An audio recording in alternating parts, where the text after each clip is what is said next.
The mask that learned to smile. On persona and the cost of adaptation. A young man bought a leather mask for a single funeral. It was a fine mask. The leather had been cured with oil and shaped by a craftsman in the next town who specialized in funerals. It fit his face well. It smiled politely.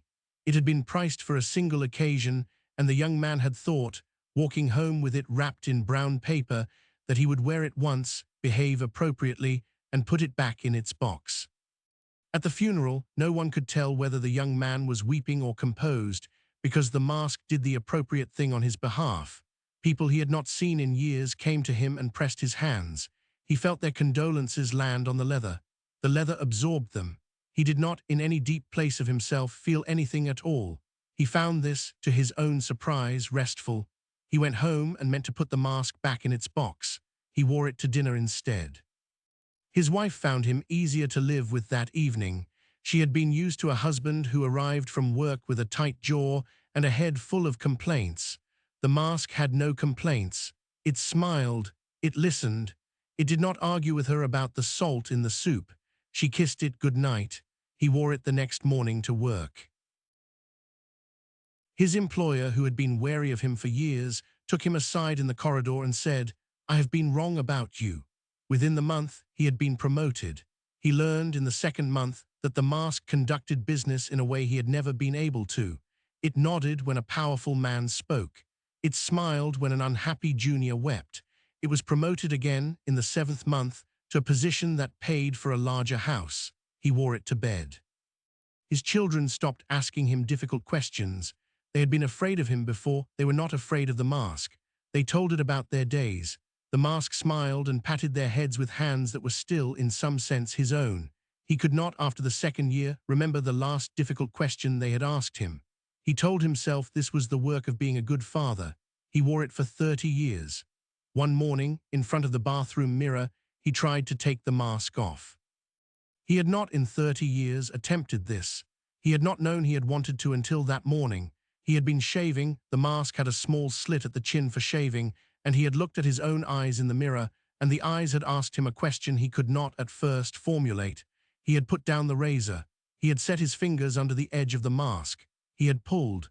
The leather had fused with his skin. He pulled harder. Skin came with the leather. He stopped pulling. The pain was sharp, but not the worst of it.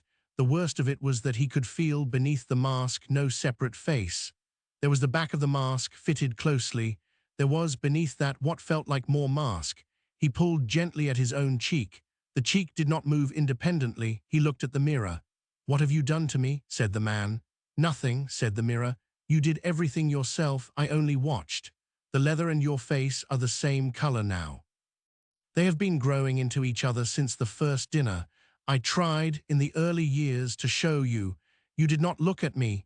You looked, in the mornings, at the mask in the mirror, and you adjusted it. You did not look beneath." "Help me," said the man. "I want to weep, but the mask is smiling." "The cost of being everything you were asked to be," said the mirror, "is that you will not know which face is yours when you weep. There is no face under the mask. There is only the back of the mask. You have lived in the back of the mask for 30 years. The back of the mask is not technically a face. It is the inside surface of a costume. You have made your home there. You may continue to live there. The mask smiles. The mask will smile at your own funeral. People will press the hands of the mask and feel their condolences land on the leather. The leather will absorb them. Your children will tell the mask gently that they loved you. The mask will smile. It is the work the mask was made for. The man stood for a long time in front of the mirror. He went, after some time, downstairs. His wife was making breakfast. The mask kissed her on the cheek. She did not, this morning, kiss it back. She looked at him briefly, with the look of a woman who had been wanting to be looked at by the man underneath for 30 years. He saw the look. The mask smiled at her. The mask had no other expression to offer. He sat down to breakfast. The smiling continued. He lived for 20 more years. He was, in those 20 years, by all external accounts, a successful man. He died at 71 in his sleep, with the mask smiling. The mortician, preparing the body, attempted to remove the mask. He could not. The mask and the face were one substance. The mortician, with some hesitation, left the smile in place. The funeral, when it came, was attended by many. The mask received their condolences.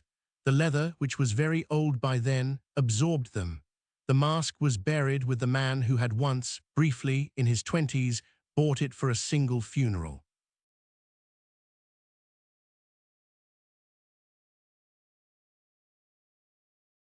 The mask is not a costume, it is a slow surgery. By the time you notice it, it is already your face. The cost of being everything you were asked to be is that the weeping happens behind a leather that does not weep.